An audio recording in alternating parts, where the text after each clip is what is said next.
샬롬, 샬롬, 샬롬, 샬롬. 하나님 사랑합니다. 여러분, 주 안에서 사랑합니다. 오늘 역대상 7장 말씀이죠. 40절까지 있는데 20절에서 27절까지 그 내용을 중심으로 재앙과 불행 가운데서 우리가 살아갈 때 과연 어떻게 해야 될까? 7장에서는 이스라엘의 12지파 중에서 언급되지 않은 6지파의 족보가 소개되고 있습니다. 또한 이들 지파의 족보와 아울러 특별히 통계 숫자가 나열되어 주목을 받게 됩니다. 1절에서 12절까지 이사갈과 베냐민의 자손들에 대해서 쭉 얘기하고 있죠. 이사갈의 아들들은 돌라와 부하와 아숫과 시므론 네 사람이며 이렇게 시작을 해서 12절까지 일의 아들은 숫빛과 혹빔이요 아헬의 아들은 후심이더라. 우리가 이름을 많이 알지 못하는 그런 사람들의 이름이 많이 나옵니다. 그리고 13절부터는 납달리의 아들들에 대해서 나오죠. 이사갈과 베냐민 잘 아시죠? 야곱의 9번째 아들인 이사갈은 12지파 중 한 지파의 시조로 레아에게서 태어났습니다. 베냐민은 야곱의 사랑하는 아내 라헬의 둘째 아들이죠. 야곱의 두 번째, 그리고 막내이기도 합니다. 그리고 그런 유일하게 가나안 땅에서 태어났습니다. 창세기 35장 18절 참고하시면 됩니다. 그의 아들들은 벨라, 베겔, 여디다엘 3명입니다. 레아의 5째 아들인 자녀들 창세기 30장 17절입니다. 하나님의 레아의 소원을 들으셨으므로 그가 임신하여 5째 아들을 야곱에게 낳았다. 이렇게 나오죠. 18절에 보면 레아가 이르되 내가 내 시녀를 내 남편에게 주었으므로 하나님이 내게 그 값을 주셨다 하고 그의 이름을 이사갈이라. 하나님이 그 값을 내게 주셨다. 이사갈의 뜻이겠죠. 베냐민 자손에 대해서는 민수기 26장 38절에 증거합니다. 베냐민 자손의 종족들은 이러하니 벨라에게서 난 벨라 종족과 아스벨에게서 난 아스벨 종족과 아히람에게서 난 아히람 종족과 그리고 이어져서 보면 39절에 스부밤에게서 난 스부밤 종족과 후밤에게서 난 후밤 종족이며 40절에 벨라의 아들들은 라룻과 나아만이라 아룻에게서는 아룻 종족과 나아만에게서는 나아만 종족이 났으니 41절 이는 그들의 종족을 따른 베냐민 자손이라 계수된 자가 45,600명이다. 베냐민 자손은 45,600명으로 인구조사가 계수가 됐다라는 얘기죠. 그리고 이사갈 장수 자손들에 대해서 나오죠. 이사갈 자손들에 대해서는 돌라와 부하 그리고 야숫과 시므론이다 이렇게 얘기하죠. 이사갈은 둘째 아들, 부하는 야곱과 함께 애굽으로 가서 한 가문의 우두머리가 됐습니다. 돌라는 이사갈 자손의 중심 인물로 당시 주위 사람들에게 많은 영향력을 행사했던 이름 들어왔죠. 돌라. 이처럼 이사갈 지파는 이스라엘 공동체의 국력 신장에 큰 유익을 준 지파이기도 합니다. 큰 용사인 이사갈 족속에 대해서 오늘 본문 7장 5절에 말씀하고 있습니다. 7장 5절에 뭐라고 말해요? 야곱과 함께 7장 5절에 보면 그의 형제 이사갈의 모든 종족은 다 용감한 장사라 그 전체를 계수하면 87,000명이더라 이렇게 말하고 있습니다. 아까 87,000명이더라 했고 몇 명이라고 그랬어요? 그 베냐민 자손이라 계수된 자는 45,000. 베냐민 자손은 45,600명, 이사갈 자손들은 87,000명이더라. 좀 많죠. 드보라와 함께 싸운 돌라, 드보라가 함께 데리고 싸웠어. 사사기 5장 15절입니다. 이사갈의 방백들이 드보라와 함께하니 이사갈과 같이 바락도 그의 뒤를 따라 골짜기로 달려 내려가니 루벤 시냇가에서 큰 결심이 있었도다 이렇게 말씀하고 있습니다. 그 다음에 베냐민의 자손들에 대해서 6절에 증거합니다. 베냐민 지파는 야곱에 의해 물어뜯는 일이다 이렇게 예언이 되었다고 그래요. 그 예언대로 이 지파는 매우 호전적인 민족이 되어서 이 지파에서 사사 에훗과 이스라엘의 초대왕 사울이 나왔습니다. 베냐민 지파에서 에훗, 왼손잡이죠. 에훗은 사사. 그러나 호전적인 성향은 이 기브아에서 전 지파에 대항함으로써 민족 공동체를 파멸시키려는 독소적인 측면을 드러내기도 했다. 하여튼 호전적이고 싸우기 좋아하면 어떻게 해요? 민족을 파멸시키는 일들이 일어납니다. 큰 용사 입다 사사기 11장 1절에 말씀합니다. 길르앗 사람 입다는 큰 용사였으면 길르앗 사람이죠. 기생이 길르앗에서 낳은 아들이었다라고 말합니다. 입다도 사사였습니다. 베냐민의 아들 역대상 7장 6절이죠. 베냐민의 아들들은 벨라와 베겔과 여디 아들 세 사람이었다라고 증거합니다. 오늘 본문에 납달리와 므낫세의 자손들에 대해서 13절에서 19절까지 말씀하고 있습니다. 13절에 납달리 아들들은 야시엘과 구니와 여셀과 살로민이 이는 비라의 손자이더라. 예, 그 비라의 자손이죠. 므낫세의 아들들은 그의 아내가 낳아준 이스라엘과 그의 소실 아람 여인이 낳아준 길렛 아버지 마길이다. 이렇게 설명합니다. 납달리는 야곱의 아내 라헬이 시녀였던 비라의 아들로 야곱의 6번째 아들입니다. 야곱은 납달리의 노인 암사슴이다 이렇게 예언했다고 해요. 납달리에게 노인, 뷰에 뛰어노는 암사슴 같다라는 뜻이죠. 그리고 므낫세는 야곱의 11번째 아들인 요셉의 장자죠. 르우벤의 장자권을 요셉이 받았으므로 그의 두 아들은 각기 한 지파씩을 이룹니다. 납달리 자손은 민수기 26장 48절 봅니다. 납달리 자손은 그들의 종족대로 이러하니 야셀에게서 난 야셀 종족과 구니에게서 난 구니 종족과 예셀에게서 난 예셀 종족과 실렘에게서 난 실렘 종족이라. 마길에게서 난 마길 가족 민수기 26장 29절에 증거합니다. 므낫세의 자손 중 마길에게서 난 자손은 마길 종족이라. 마길이 길르앗을 낳았고 길르앗에서 난 자손은 길르앗 종족이라. 그러니까 요셉의 아들 므낫세에게서 마길 자손이 났다. 잊어버리지만 우리는 기억을 하고 가야 합니다. 13절의 아들 납달리 자손들이 나왔죠. 납달리 아들들은 야시엘과 구니와 예셀과 살룸인데 이들은 야곱의 첫 비라의 손자가 됩니다. 납달리 지파는 요단강을 중심으로 해서 서편, 그 긴네렛 호수 서편에 정착합니다. 이들은 그곳에 있던 가나안 족속을 멀리 쫓아내지 못하고 그들 가운데 섞여 사니고 가나안 문화가 많이 들어왔겠죠. 야셀에 대해서 민수기 26장 48절에 납달리 자손은 그들의 종족대로 이러하니 야셀에게서 난 야셀 종족과 구니에게서 난 구니 종족과 예셀에게서 난 예셀 종족과 실렘에게서 난 실렘 종족이다. 이렇게 말하고 있습니다. 납달리 종족은 아까 봤죠. 납달리 아들들은 야시엘과 구니와 예셀과 살로민이 이는 비라의 손자들아라고 말합니다. 7장 전체 내용 중에서 중요한 부분 그래도 짧게 보고 가도록 합니다. 이사갈의 아들들 7장 1절이죠. 이사갈은 레아가 야곱에서 낳은 5째 아들이라고 아까 설명드렸습니다. 그리고 베냐민의 아들들 7장 6절입니다. 베냐민 아시죠? 야곱이 라헬에게서 난 막내 아들이다. 그거 말씀합니다.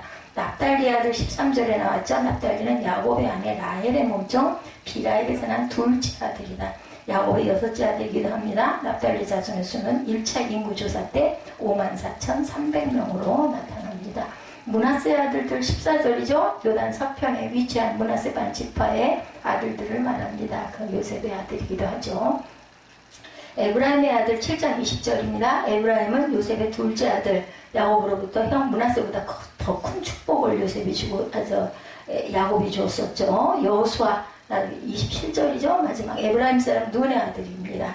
모세를 섬기던 자이죠. 모세의 후계자로 선택을 받아서 이스라엘 백성을 광야에서 가나안으로 인도하죠. 그는 아말렉과의 전쟁 때 선두에서 싸웠고 그리고 긍정적인 가나안 정탐 보고를 통해서 하나님께 믿음을 인정을 받기도 했던 그런 사람.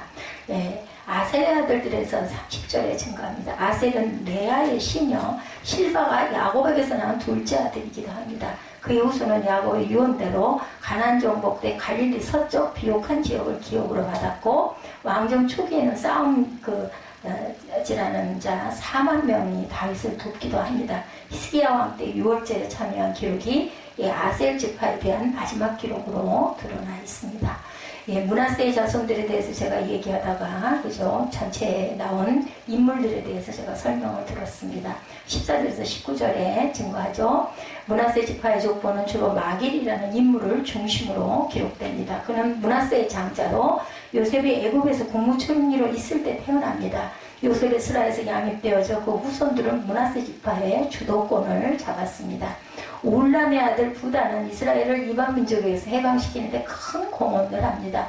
사무엘상 12장 9절에서 11절에 증거합니다. 슬로보아스의 딸들에 대해서 민수기 27장 1절에 요셉의 아들 므낫세 종족들에게 므낫세의 현손 마길의 증손 길르앗의 손자 헤벨의 아들 슬로보아스의 딸들이 나왔어요. 그 딸들의 이름은 말라와 노아와 호플라와 밀가와 디르사라고 얘기합니다. 이 딸들이 아주 중요한 일을 하죠. 한 민족을 이루기도 합니다.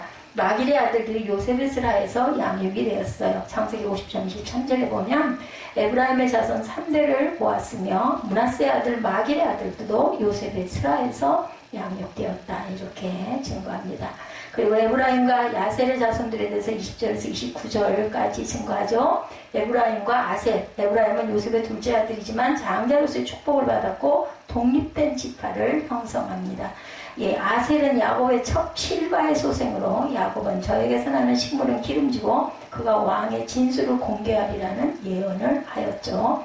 수델라에게서는 수델라 가족, 에브라임 자손의 종족들은 이러하니 수델라에게서 난 수델라 종족과 베겔에서 난 베겔 종족과 다한에게서 난 다한 종족이며 아셀의 아들에 대해서는 창세기 46장 17절에 아셀의 아들은 임나와 이스와와 이스위와 브리아와 그들의 누이 세라며 브리아의 아들은 헤벨과 말기엘이니 이렇게 증거합니다.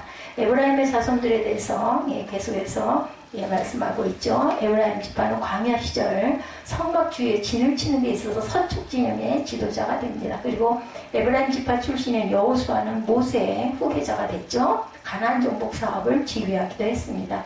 에브라임 지파는 다윗 왕과 솔로몬의 왕권에 도전하기도 했지만 종교적 측면에 있어서는 히스기야 왕과 요시야 왕의 개혁에 큰 영향을 받았습니다. 히스기야가 온 이스라엘과 유다의 사람을 보내고 또 에브라임과 므낫세의 편지를 보내서 예루살렘 여호와의 전에 와서 이스라엘 하나님 야훼를 위하여 유월절을 지키라 하였다. 역대하 30장 1절에 증거합니다. 야곱의 우수를 얹어 오른쪽 손을 얹어 축복한 에브라임이죠. 그 둘째 아들인데 창세기 48장 13절에 보면 오른손으로는 에브라임을 이스라엘의 왼손을 향하게 하고 왼손으로는 므낫세를 이스라엘의 오른손을 향하게 하여 이끌어 그에게 가까이 나아갔다. 에브라임의 슬픔 역대상 10장 22절입니다. 그의 아버지 에브라임이 여러 날 슬퍼함으로 그의 형제가 가서 위로하였다라고 말합니다. 아셀의 자손에 대해서 마지막 30절에서 40절까지 증거되어 있습니다. 아셀의 네 아들 중에 브리아를 중심으로 이어진 족보를 보여줍니다. 실제로 아셀 지파는 갈릴리 호수 서쪽에 아주 비옥한 땅을 차지했지만 숫자에서나 목적에서 다른 지파보다 뛰어나지는 못했습니다. 아셀 자손 민수기 26장 44절에 보면 아셀 자손의 종족들은 이러하니 임나에게서 난 임나 종족과 이스위에게서 난 이스위 종족과 브리아에게서 난 브리아 종족이며 아셀 지파의 사람에 대해서 또한 민수기 26장 45절에 계속해서 증거합니다. 브리아의 자손 중 헤벨에게서 난 헤벨 종족과 말기엘에게서 난 말기엘 종족이다 이렇게 증거합니다. 그래서 우리 지금 끝까지 보신 대로 여러 가지 자손에게서 난 종족들에 대한 설명과 이름이 나오죠. 그리고 숫자도 중간중간 계수돼서 나옵니다. 오늘 7장에서는 남은 6지파의 족보가 기록되었죠. 스불론이나 단에 대한 언급은 없습니다. 아마 그들이 족보에서 삭제된 것은 하나님께 범죄했기 때문이지 않을까. 우리는 성경을 통해서 하나님께서 얼마나 죄악을 미워하시는가를 잘 알게 됩니다. 그러므로 우리는 죄악을 멀리하고 하나님의 말씀에 당연히 순종하는 삶을 살아야 되겠죠. 자, 본문 에브라임의 자손 역대상 7장 20절에 에브라임의 아들은 수델라요 그의 아들은 베레시오 그의 아들은 다시오 그의 아들은 엘레아다요 그의 아들은 바시오 이렇게 해서 27절까지 마지막 그의 아들은 눈이요 그의 아들은 여호수아더라. 오늘 본문의 중심. 우리가 역대기를 읽기 시작하면 족보 이야기로 가득합니다. 읽어도 그게 다 머릿속에 기록되지는 않지만 그러나 사람들이 이름이 가득한 이 족보 속에는 분명한 족보 기록의 목적이 들어있는 것을 알게 됩니다. 하나님이 구원사에 누구를 쓰셨는가 중간중간 익숙한 그 이름들이 많이 나오죠. 그리고 어떤 지파에서 은혜를 주셨는가에 있습니다. 알고 있는 대로 역대기 기자는 예수 그리스도가 오시는 유다 지파의 장자 역할 그리고 다윗의 왕권에 대한 하나님의 은혜를 가장 크게 주목시키고 있는데 그런가 하면 유다 지파와 시몬 자손을 비교해서 기록하므로 역대상 4장 24절에서 43절까지를 보면 시몬의 자손이 번성하지 못하고 약한 지파를 구성했지만 그래도 하나님의 은혜 속에 거하고 있음을 소개합니다. 이스라엘 요단 동편의 3개 지파 그리고 서편의 6개 지파도 소개하는 역대기 상서의 족보 이야기는 지루하기도 하지만 사실은 어떻게 보면 굉장히 흥미가 숨어있는 메시지가 숨어있다고 말합니다. 이 많은 지파 이야기 가운데 오늘 에브라임의 자손들의 이야기를 한번 해보죠. 에브라임은 야곱의 11번째 아들입니다. 이스라엘 역사가 진행되면서 정치적 리더가 되는데 에브라임은 므낫세의 동생이면서도 야곱의 축복을 받을 때 오른손에 복을 받았고 큰 자가 되리라는 예언을 받죠. 그리고 12지파에 두 지파가 들어가게 됩니다. 에브라임과 므낫세가. 역사를 통해 볼 때 기원전 734년에서 732년 그동안 시리아와 에브라임 간 전쟁 이후 에브라임은 이스라엘과 동의어가 됩니다. 더 나아가 때로는 북왕국 전체를 의미하는 단어로도 아주 중요하게 사용되죠. 그러니 축복이 얼마나 귀한 건지를 우리가 알게 됩니다. 호세아 7장 11절과 11장 8절에 보면 야곱의 예언대로 에브라임 지파는 큰 자가 되고 예언이 성취된 가문이 됩니다. 그러면 에브라임 가문의 시작은 본래부터 큰 자가 되는 상황과 조건을 가지고 있었는가? 오늘 본문을 보면 에브라임의 가문은 초기 단계에 큰 아픔이 있었어요. 그죠? 브리아라는 아들의 이름이 역대상 7장 23절에 나오는데 이 아들의 이름이 불행한 사건의 아픔을 담고 있음을 보게 됩니다. 브리아란 재앙 또는 불행 가운데라는 의미를 가지고 있습니다. 이름의 뜻이. 왜 브리아라는 이름으로 에브라임이 자기 아들의 이름을 지었을까요? 그 이유는 히브리인들은 이름을 지을 때 사건을 담아 이름을 짓죠. 그래서 이름의 뜻이 그 시대를 보여줍니다. 그리고 사건을 보여주기도 합니다. 마치 이스라엘을 가면 유대인 대학살을 기념하는 기념관이 있는데 거기에 다음과 같은 그 기록이 쓰여 있다고 그래요. 용서는 하되 잊지는 말자. 그렇다. 히브리인들은 역사 속의 사건을 잊지 않으려는 것, 기억하려는 것에 초점을 늘 둔다고 합니다. 기억은 후에 원수를 갚으려는 것이 아니라 잊지 않음으로 사람들의 나쁜 교훈이 되게 하려는 것. 이런 일이 있으니 우리는 절대 정신을 차리자, 이런 뜻이겠죠. 에브라임이 잊지 않으려 한 재앙, 꼭 기억하고 싶은 사건은 그럼 무엇일까요? 7장 20절에서 22절을 보면 전쟁에서 아들들이 대학살을 당합니다. 그리고 20절, 21절에 보면 9 형제의 이름이 나오죠. 20절, 21절 한번 볼까요? 에브라임의 아들은 수델라요, 그의 아들은 베레시요, 그의 아들은 다시요, 그의 아들은 엘러아디야요, 그의 아들은 다시요, 그의 아들은 사바시요, 그의 아들은 수델라며 그가 또 에셀과 엘레아스를 낳았으나 그들이 가드 원주민에게 죽임을 당하였으니 이는 그들이 내려가서 가드 사람이 짐승을 빼앗고자 하였습니다. 이렇게 증거하죠. 누가? 가드 원주민에게 학살을 당했어요. 그래서 용서는 하되 잊지는 말아야 된다라는 이야기인 거죠. 7장 20절에 에브라임의 아들은 수델라요 하고 시작을 합니다. 우리가 읽은 대로 이들이 내려가서 가드 사람이 짐승을 빼앗고자 하는 바람에 그만 학살을 당합니다. 22절에 그의 아버지 에브라임이 여러 날 슬퍼함으로 그의 형제가 가서 위로하였더라. 문제는 에브라임의 아들들이 가드 사람에게 죽임을 당했다는 거죠. 가드란 성읍은 블레셋 영역의 도시입니다. 그러니까 블레셋 사람들이에요. 근데 이 가드에 내려가 가드 사람의 짐승을 빼앗려 하다가 대학살을 당하죠. 이방 사람들에게 9 아들을 잃은 아버지, 그가 여호수아의 조상입니다. 그런데 브리아를 낳고 8대가 지난 후 눈의 아들로 여호수아가 탄생했으니 에브라임 지파의 10대 계보를 새롭게 보게 됩니다.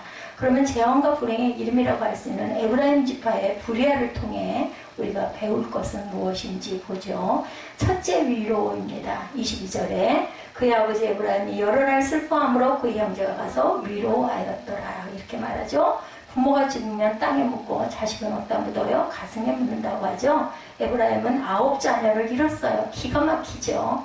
누구나 욕 생각나죠? 10 자녀를 잃기도 했죠. 누구나 살아가면서 이런 가슴 아픈 기억들이 있습니다. 그 아픈 기억을 건드리지 않는 것이지만 그 중에도 자녀를 잃은 슬픔은 굉장히 기가 막히겠죠. 잊을 수가 없겠죠. 사람이 슬픔이 너무 복받치면 잘못 생각들을 하기도 합니다. 에브라임이 겪는 슬픔이 과연 어떤 것이었을까? 에브라임이 슬픔을 견디지 못했으면 생을 포기했다면 여호수아도 없겠죠. 큰 자가 되는 가문을 일으킬 수가 없었을 것입니다. 다행히도 슬픔을 이겨냈어요. 그래서 그런 얘기를 하죠. 다 지나간다. 그리고 하나님께서 우리에게 망각의 그 축복을 주셨다고 합니다. 모든 걸 다 기억을 하면은 살 수가 없는데 시간이 가면서 잊게 되는 그런 부분의 것을 주신 것도 감사라는 거죠. 그 위로의 하나가, 그 요인의 하나가 위로였습니다. 그의 형제가 가서 위로하였더라. 이렇게 말하죠.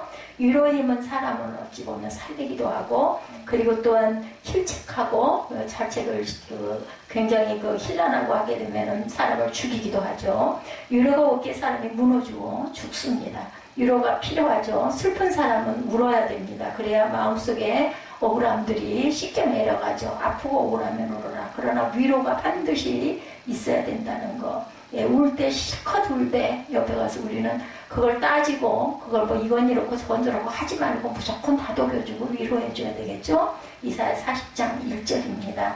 너희 하나님이 이르시되 너희는 위로하라 내 백성을 위로하라 이렇게 말씀하십니다.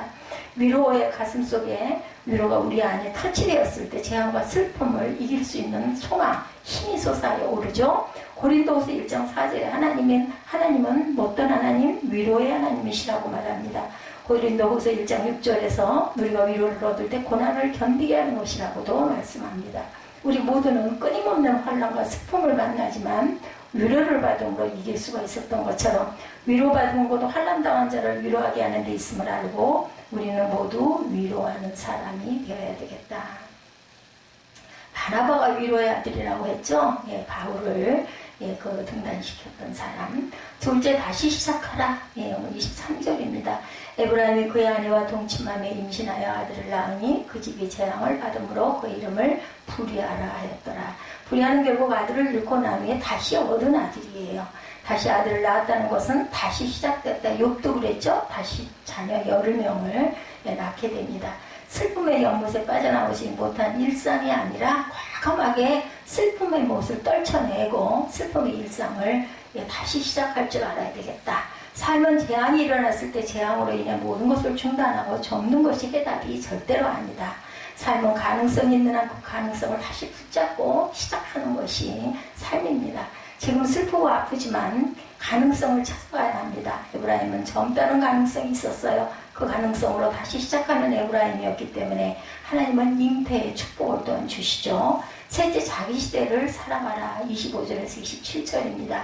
부리아의 아들들은 네바와 레셉이요, 레셉의 아들은 델라요, 그의 아들은 다한이요, 그의 아들은 라단이요, 그의 아들은 암미옷이요, 그의 아들은 엘리사마요, 그의 아들은 눈이요, 그의 아들은 여호수아더라.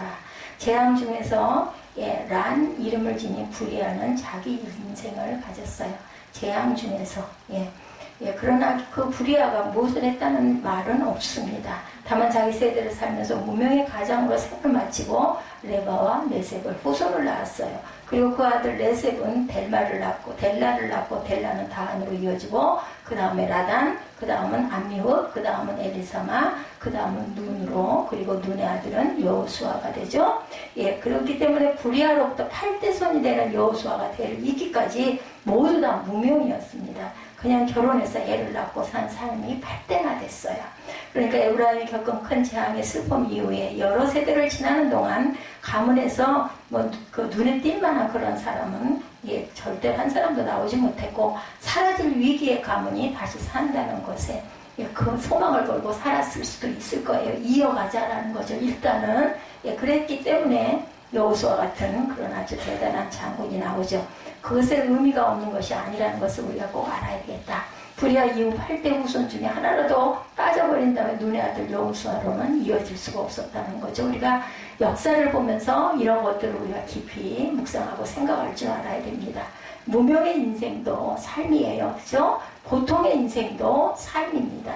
부리아, 레셉, 델라, 다한, 라단, 암미옷, 엘리사마, 눈, 이 8명 중에서 무명 인생을 산다는 사람들이라고 해서 누구를 빼고 레셉을 뺀다든지 델라를 뺀다든지 어느 한 사람을 절대로 빼서는 안 되겠다. 여호수아를 낳은 눈을 낳은 엘리사마가 이 땅에 있었기에 가나안 정복의 승리자 여호수아가 존재하는 것이라는 거죠. 그러므로 모든 인생은 어떤 재앙이 다가오더라도 자기 시대를 묵묵히 열심히 잘 살아가야 합니다. 나라는 인생이 무가치하고 무의미하고 무용한 인생이라 하여도 나는 또 하나의 징검다리를 놓고 가는 거죠. 앞에서 뒤를 이어주는 징검다리, 과거와 미래를 이어주는 징검다리, 조상과 후손들을 이어주는 징검다리 노릇하는 것만으로도 귀한 사역을 하고 가는 것이라는 것. 그러게 산다는 것은 무릇 사명이라는 것. 살라는 그 생명이라는 게 살아라 하는 그 사명인 거죠. 무명 같아도, 무명의 작은 돌 같아도 세대를 이어주는 사명을 쥐고 있다는 것. 그래서 결국 에브라임의 10대 손으로 부리아를 낳은 후 8대 손으로 대장군 여호수아가 모세의 뒤를 이은 민족 지도자가 나왔다. 자기 시대가 어떤 시대이든 사람은 누구나 자기 시대를 살아갑니다. 재난 가운데 불행 가운데 있다고 생을 절대로 포기해서는 안 된다라는 것. 왜 나를 낳으셨나요? 아이들이 유행어처럼 이런 이야기가 많지만 필요해서 세상에 나왔던 거죠. 아홉 아들을 잃은 에브라임이 다시 시작했고 구리아의 모든 자손들이 자기 시대를 무명으로 묵묵히 살아낸 것처럼 우리는 살아내야 되겠다. 하나님의 복은 멀리 있는 것 같아요. 그러나 몇 슬픔까지 가난이 극복되지 않고 대물림하는 것 같지만 최선을 다해 살고 대를 이어주는 삶의 사명을 견뎌내고 인내한다면 누구든지 에브라임 가문에 복을 받을 수 있다는 것. 우리도 그렇기 때문에 세월의 어려움 속에서 견디고 가는 거죠. 그래서 큰 집화, 큰 인물이 되는 영광의 축복을 받는 저와 여러분들이 되시기를 주님의 이름으로 축복합니다.